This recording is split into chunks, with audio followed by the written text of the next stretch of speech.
Hello hi, ఈరోజు ముల్లంగి recipe చేసి చూపిస్తున్నాను. ఇది జొన్న రొట్టెలోకి కానీ చపాతీలోకి కానీ సూపర్ ఉంటుంది. ఇలా ముల్లంగి తురిమేసుకొని ఇలా పక్కన వాటర్ అంతా ఇట్లా వంపేసి అలా ప్లేట్లో పెట్టేసుకోవాలి.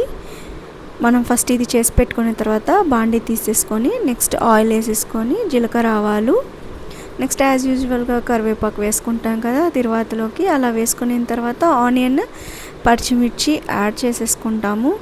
అలాగే ఇందులోకి కొద్దిగా పసుపు వేసుకుంటాం. పసుపు అనేది కొద్దిగా లైట్గా వేసుకోండి, ఎక్కువ వేసుకోకండి. అలాగే సాల్ట్ యాడ్ చేసేసుకోండి.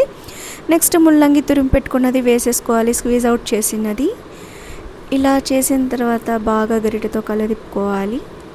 అప్పుడు కొద్దిగా బాగా మెత్తబడుతుంది, ఆయిల్లో రోస్ట్ అవుతుంది కదా. ఇది జొన్న రొట్టెల్లోకి చపాతీలోకి తింటే చాలా చాలా అంటే చాలా బాగుంటుంది. ఒక్కసారి మీరు కూడా ట్రై చేయండి. అలాగే దీంట్లోకి లాస్ట్లో ఫినిషింగ్ టచ్ కొత్తిమీరతో గార్నిష్ చేసి కలిపెట్టేసేయాలి. ఇది ముల్లంగి రెసిపీ నా స్టైల్లో. Enjoy it.